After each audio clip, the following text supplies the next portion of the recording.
I've been on a real kick for vampire games lately after playing both Bloodlines 1 and 2, and one game that's been sitting in my backlogs for years now has been Vampyr, an action RPG released back in 2018 by Don't Not Entertainment, who, at the time, have developed the games Life is Strange and Remember Me. The main idea behind Vampyr is what initially grabbed my attention all those years ago. You play as a doctor in 1918 London who has been turned into a vampire, and throughout the game you'll have to balance your actions as a doctor who swore to save people and live by the Hippocratic Oath, while also dealing with your desires as a vampire to hunt down people for their blood. It's an interesting concept, very Jekyll and Hyde-like, where you got two sides of you vying for control, and you gotta try and balance out both sides or learn to suppress one of them, and it sounds like the social interactions in Vampyr have more of an important role to the story when compared to, say, Bloodlines 1 or Bloodlines 2. Now, of course, a concept can sound amazing on paper, but its implementation is a whole other story. So let's find out together just how well Vampyr holds up today, and if it's a vampire game that's even worth playing. As mentioned, Vampyr's story takes place in London in 1918, where you play as Dr. Jonathan Reed, who has recently returned to London after serving in France during the Great War. The story starts off with him waking up in a mass grave in Southwark as a newly awoken vampire. Thirsty as all hell, he shambles across a woman who is in mourning, who we quickly come to learn is his sister, who he unintentionally kills, draining her of her own blood. After coming to his senses and realizing what he's done, he's chased off by a group of vampire hunters, and after making it to safety, believing all this to be a nightmare, makes an attempt on his own life before waking up the next day fully recovered, realizing that this is his life now, or more like his undeath, I guess. Finding a recently drained body, Dr. Reed suspects that this may lead him to the vampire that's turned him, and following the trail of blood, he arrives at a local bar in the Docks region where he meets Dr. Edgar Swansea, a medical doctor and member of a group known as the Brotherhood of St. Paul, who has also come to the Docks region to track down this vampire that's been hunting people in the area. After talking with a few people we find at the bar, we learn that a person named William Bishop has been through here and has seemed more aggressive than usual. With Bishop as our prime suspect now, we manage to track him down and find him attacking a man named Sean Hampton. After defeating Bishop, we rescue Hampton, meet another vampire lady, and Swansea shows up to help take Hampton to safety while also giving us a position at Pembroke Hospital, giving us the opportunity to understand this vampiric affliction while also helping fight the Spanish flu, but more on that part later. Dr. Reed has been the highlight of this game for me, and he's been such a fun character to follow. The characterization as well as voice acting is great, and it does sound like a man in a position of authority with a vast amount of medical knowledge given his respected background as a surgeon. He's very likable and believable as a character. When it comes to some dialogue choices, I'd expect a harsh or aggressive reply, but he's always had this demeanor and way of speaking that sounds very agreeable, and frankly, I've enjoyed that. He's also surprisingly progressive for a rich white guy in the 1910s, and that's always a nice plus. Are you a suffragette then? Oh, you really are Elizabeth's girl. Without a doubt. All adult women have the right to vote in the US, in New Zealand, and in Australia. But women here can't vote unless they are property owners. No need to convince me, Miss Charlotte. I have shared your opinion for a long time, even before I met Emmeline Pankhurst. Really? Characterization in general has been a highlight in this game given the main idea of talking to characters and getting to know them. I have not met a character in this game that I ended up disliking in terms of quality. The prologue gives us a decent showcase of what we can expect going through the game. We'll be talking with characters in 4 different communities in London: the people by the docks, the staff and patients of Pembroke Hospital, the people of Whitechapel, and the rich assholes in the West End. You'll be learning more about them, their backgrounds, their place in their respective communities, pick up whatever side quests they might have, and at times treat them for illnesses. And traveling from one area to another, you'll also be fighting vampire hunters as well as other supernatural creatures of the night, such as other vampires and like this werewolf, I guess? They're called large beasts in the game, and no, it's not really explained where they come from, but some people have confused some kind of vampire for werewolves, so I guess these are just another kind of vampire. For the most part, I enjoyed my time with this game. I thought some parts were really well done, and I was more engaged with the story up until a certain moment, but I'll be talking about that relatively soon. But there are parts of the game that do start to drag down the experience, and I think it's best to talk about those first and get those out of the way before I talk more about the parts that I feel this game has done well and where some moments could be improved. In a way, it's kind of like the good, the bad, and the ugly, but more like the bad, the good, and the parts that I thought were alright. The first thing to comment on is the map we get to explore. While not being too large, traveling across the 4 districts can end up feeling like a bit of a slog as you make your way from one end of the city to the other. color, and I understand that a dark and gloomy atmosphere is almost a necessity when it comes to vampire games. I mean, a vampire isn't going to walk out in broad daylight, so I get it. And with this being a game with more horror elements such as vampires, it makes sense to have a darker atmosphere. I mean, I've never been to London myself, so I would also assume this is just what the city looks like, even though this depiction is meant to be like a London that's 1 century ago. And I understand as well that this is also set at a time just after World War I and during the first year of the Spanish flu, so it makes sense that the area wouldn't be in the best shape apart from the richer district of the West End.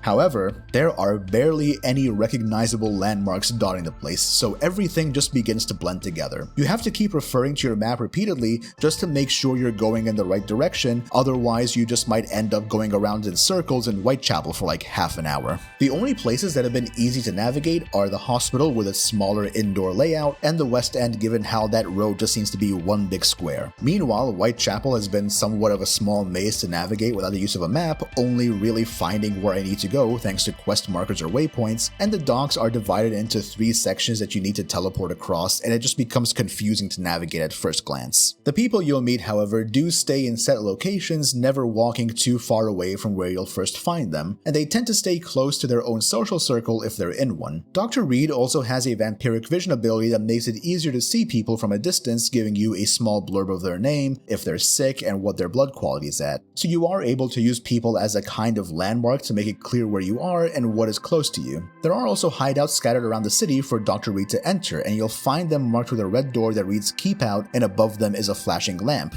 The flashing lamp is definitely a choice because at a distance it makes it easier to recognize where the safe room is, but the flashing just doesn't stop as you get closer, which can cause some issues with people who are sensitive to flashing lights, or if you're like me, can cause some eye pain, so maybe they should have just stopped the flashing when you're like right underneath the lamp. Inside these hideouts you'll have a crafting table, a chest to refill your ammo, and a bed. At the crafting table you're able to upgrade your weapons, create recovery items such as health serums or blood serums, as well as medicine you're able to give to people. Should point out though that there is a warning when starting the game that tells you to not attempt to make medicine with the items and recipes you have in game, which is to say, please do not use opium to treat your headache. Resting on a bed is how you're able to level up in game, spending your experience points to increase your health, stamina, blood supply, and also unlock and upgrade vampiric abilities that Dr. Reed has. It will also move time along to the following night, and moving time forward will cause each district status to shift either into chaos or to become more healthy. You might have citizens recover from their sickness, develop new ones, or have existing illnesses progress to a worse state. The state of a district is dependent entirely on your actions, whether or not you decide to help people, treat them, or even hunt them for blood. If a district status falls below a certain threshold, you'll start to notice that people might go missing, or there'll be more enemy spawns in areas that are meant to be considered safe areas. Likewise, if a district were to reach the sanitized status, then there'll be fewer enemy spawns and merchants will lower their prices. So you have an incentive to keep an area healthy, and given how even one sick person could shift the status down a tier, you might be less inclined to rest in a hideout more often, and maybe only go back when you have a massive amount of experience points to spend, which feels a bit counterintuitive in an RPG where leveling up is always something you'd want to do. However, people will end up getting sick all over the map, even when you're not resting in that respective district, so you'll have to walk all over the place to each individual person to give them their respective medicine.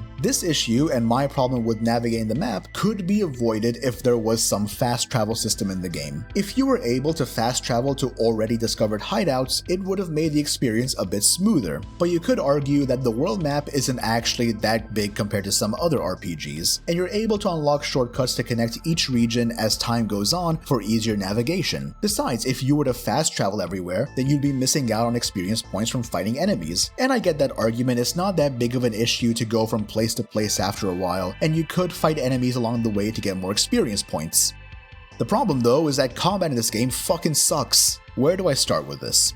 The combat exists. That statement alone should tell you how horrendous it feels. Reed feels extremely rigid to control, with animations that carry themselves directly forward, with dodges that feel that they either go way too far or not far enough, and usually ends up being the latter given the amount of times an enemy can just as easily close the gap to get a swing in. The weapons you can use in combat are either going to be a one-handed weapon paired with an offhand, which would either be a firearm or a melee weapon that can stun enemies to get a quick drink off of them mid-fight, or a two-handed weapon which can parry enemy attacks that can also stun enemies so that you can get a quick drink off of them mid-fight. Your attacks as well as dodges use your stamina as a resource, which is pretty standard, but the issue is that it feels like they use more stamina than you'd expect. Paired with enemies, as well as groups of enemies, who can be pretty aggressive and will close every gap you create, you'll end up running out of stamina way too often in fights. Every attack, every dodge, every action that isn't one of your vampiric abilities uses stamina. And enemies tend to hit pretty hard as well, so it's in your best interest to keep dodging or attempting to parry enemies. I wasn't able to consistently get the parry timing down, so I relied more on dodging, and given how enemies tend to either dash towards you or land multiple hit combos, I had to dodge more, which left me with a limited amount of stamina to either attack back or to try and stun them. It tries to mimic the combat of Souls-like games, but it never really feels as satisfying or as rewarding, and you'll often find yourself waiting for your stamina to regenerate or your vampiric powers to come off cooldown, which means that a lot of fights ends up being a waiting game. Enemies in this game also scale in such a wild way by usually being anywhere from like 5 to 9 levels above whatever your current level is. This usually happens with story progression, so you can catch up to them, but by the time you move to the next chapter, they would have jumped another 9 levels. Now you might think that the simplest way to gain levels is to fight more enemies, maybe do a few side quests here and there, and yeah, that's one way to get experience points. The problem is that experience you get from these are so minuscule that it's barely worth the effort. Doesn't matter what level the enemies are or how far into the game you get, the experience gained stays the same. And leveling up your abilities quickly becomes expensive, so how would you efficiently level them up? Well, that's where talking to all these people comes in. You see, each time you learn more about them and unlock these hints, their blood quality increases, and what their blood quality is the amount of experience you'd get if you decided to drain their blood and kill them. Now this on its own is a really great idea that entices you to give in more to the vampiric side of Dr. Reed. This ends up making a good playthrough where you kill as few civilians as possible really challenging for the player. This wouldn't be a problem if the combat was more polished and refined. It took one boss fight I was struggling on to break and to start looking for necks to suck on. Speaking of which, boss fights in this game are just as unrewarding as the rest of the combat. Longish fights of dodging mechanics and waiting for the right moments to go in and sneak in a few hits. It becomes exhausting and it's just not fun at all. Dying is even worse because then you begin to notice some of the game's technical issues, one of them being these long-ass loading times for a game that came out in 2018, and this will happen each time you die, and it kills whatever momentum you could have had, if any at all. Not to mention that every enemy seems to respawn after you die, which makes navigating the already tiring map a pain. This is not a Souls-like, but it really wishes it was one. But with this critique of the combat, which is a decent part of the game, you might ask, is there anything redeeming in this game at all? And well, the story's kind of alright, up until like the halfway point, and then it just kind of drops in quality.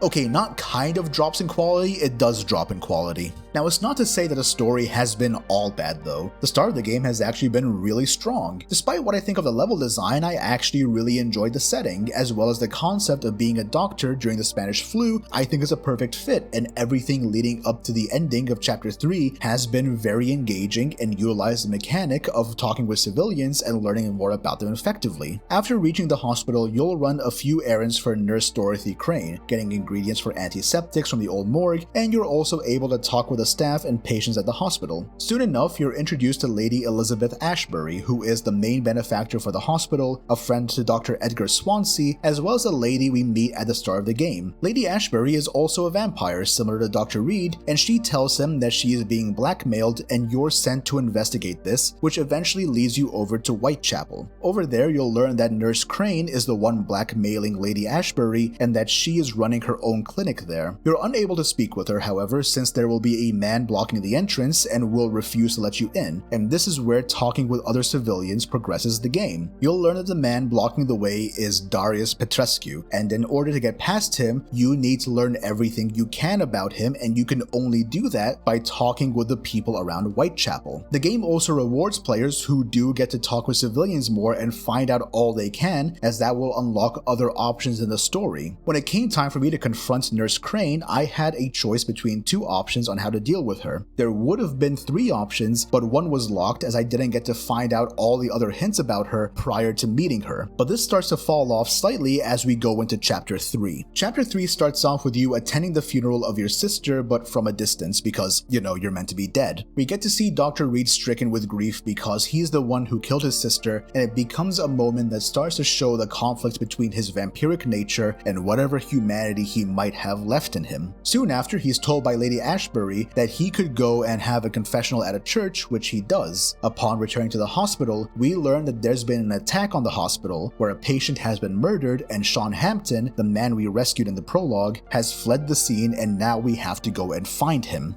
And this is the point where we can just progress the story, talking with fewer and fewer people as we go on, since when we reach the docks, we'd only need to talk to at most 2 people to find out where Sean Hampton is, and there's nothing else blocking our path. And this design persists into the remaining chapters, but that's not why I think the story's quality drops. At the end of Chapter 3, you make an important discovery, and it's that the Spanish flu going around London during the game is not actually the Spanish flu. Rather, it's a vampire epidemic, given that a lot of people are now becoming skulls, and this was the moment I just had to put the controller down for a bit, since this just completely takes me out of the story. Up until this point, I was invested in the idea of a doctor turned vampire fighting their developing cognitive dissonance as they try to find a remedy to the Spanish flu. But finding out that we're now trying to stop the rest of London from becoming vampires starts to take me out of the already grounded reality that we had. Paired with the fact that the game is only like 6 chapters long, the remainder of the story comes barreling down, along with some forced romance subplot between Dr. Reed and Lady Ashbury. These 2 end up falling in love like way too quickly, and they have no chemistry with each other. It's just not a believable romance. Chapters 4 through 6 aren't as long compared to the first 3, and this is where we get introduced to some more vampire lore, and I find it partly funny in a good way, but also a bit ridiculous. But even then, the world building hasn't been that engaging or satisfying to hear. To start off, I need to explain something. You see, I use the term skull without explaining what that is exactly. Now, you'd be correct to assume it could be the game's term for a vampire, and that's kind of right. You'll come to learn that there are 3 kinds of vampires in the game: skulls, econs, and volkids. Dr. Reed himself is an econ, and most of these feral kinds of vampires we fight are skulls. Now, volkids are these hulking behemoths of an undead that you'll see, starting with this guy Fergal in Chapter 3. Now, how do they all connect? Well, volkids have no connection to the other 2. They're sort of just there, and sometimes they look like these werewolf monsters. But skulls and econs have some sort of connection. Now, it would be safe to assume that all these might be different strains of vampirism, and that econs will make other econs, skulls will make other skulls, and so on. But that's not entirely true. Sometimes an econ can create a skull because of some explanation like blood corruption or something, like their blood was too weak to make another econ, so it made a skull instead. However, the first time something like this was explained to us was by Lady Ashbury, and it was something like a skull is some orphan vampire like their sire didn't want them or something. We do get to learn about the origins of the econ in the story, since we find out that Dr. Reed's creator isn't some random vampire, but rather the medieval Welsh legendary figure Myrddin Wyllt, the fucking inspiration for Merlin in the Arthurian legends. We also learn that Myrddin is a child of a figure called the Red Queen, who is this ancient vampiric entity and was at some point recognized as the fucking Morrigan in Celtic mythology, which brings up another question. I had assumed that vampirism in this game was more akin to a Dracula story, given how we have similar weaknesses to Dracula, most notably an inability to enter someone's home without an invitation. Now, both Dracula and the vampires in Vampyr are weak to religious symbols. With Dracula, it's kind of because his vampirism is more demonic and satanic in origin. But with the vampires in Vampyr, in particular the econs, what is that saying? Is the Morrigan a satanic being? I guess it might mean that the Red Queen is Satan or something, I don't know. And if there was a Celtic pagan in the game, would they see the econs as a blessing or a curse? I'm the kind of person that prefers to have more hard rules when it comes to fantasy and stuff like that. Sort of like how hard science fiction tries to really adhere to the laws of physics. Now, it's not to say that a softer fantasy system is wrong, but coming off of Vampire the Masquerade, things in that setting just made sense when explained. If a vampire sired a child, then that child will be weaker than the sire because the blood begins to dilute. The child would also be part of the sire's bloodline or clan. clan. It makes sense and it gets explained. In Vampyr, what is the cutoff point where an Ekon can only sire a skull? Can only Ekons create skulls? If the Red Queen is the origin of all Ekon, then where do the other vampires come from? If a Volkid's blood is corrupted enough, could it also create a skull? This game will raise questions that you might ask and it will never get answered. The dip in quality for Vampyr's story is disappointing to see, and when you manage to make it to the West End, you'll start to realize that there is very little reason story-wise to talk to people. The game shifts its focus more towards finding an end to the skull epidemic, and you'll be taking part in more combat situations than social interactions, and that shift begins to hurt the experience. The vampire roleplay from the start of the game has been rather interesting, and hearing the concept idea for the game makes it sound like you'll be navigating more social interactions and doing what you can to help people or to give in entirely to your vampiric nature, and that's just not what this game turned into halfway through. If there were any changes to the game I could make, it would be two things. Get rid of combat because it's just bad, like really, really bad, but more importantly, have it be a more dialogue heavy game. Vampyr is a game where the concept idea is better than the execution. A game where you're a doctor who swore the Hippocratic Oath and finding out how that could conflict with your newfound undeath as a vampire as they attempt to cure the Spanish flu. In fact, the little blurb on Steam says as such. London, 1918. You're a newly turned vampire, Dr. Jonathan Reed. As a doctor, you must find a cure to save the city's flu-ravaged citizens. As a vampire, you are cursed to feed on those you vow to heal. And that's such a great idea for a video game, but what we ended up getting is some of that, but with a story that shifted into more of the supernatural with some subpar combat mechanics. One of the things I would change is the shift in the story of making the epidemic into a vampire epidemic, because at that point, what do you do? In game, you try to find the source of all these skull and you try to put an end to it, but at no point are you going to be able to really cure these people of their vampirism, so you just have to find the source and stop it there. But I would have enjoyed it if we ended up with a more grounded crisis. Actually, while reaching the latter half of the game, you learn of a group called the Ascalon Club, and it's this secret society of rich vampires and like one rich guy who's dying. And at some point, you're told to turn this dying rich guy into a vampire. But one option could make it so that he does end up passing away, but his money goes to fund hospitals throughout London to help prevent further illness. In-game, this is done by finding out the appropriate hints about him before coming to that decision. But imagine if instead it was fleshed out to a point where you'd have to try and navigate this secret society while slowly trying to convince this old man that the best thing to do would be to fund medical science. Or maybe you'd be able to use some of your vampiric abilities such as supernatural charisma to charm him into donating his wealth. Another issue you'll come to notice is how each community begins to feel isolated from one another. And I understand that in a pandemic like this, quarantine zones can and will exist, so naturally some groups would be more isolated than others, but in terms of gameplay, very few connections exist between these groups apart from maybe 1 or 2 people per community, and I would have much preferred to have seen a more intertwined London in general. I would also remove all combat from the game entirely. You don't need a combat system similar to a Souls-like for a game to be an RPG. Disco Elysium, yes, I'm talking about Disco Elysium again. Disco Elysium did not have any combat in its game. Instead, whatever combat there was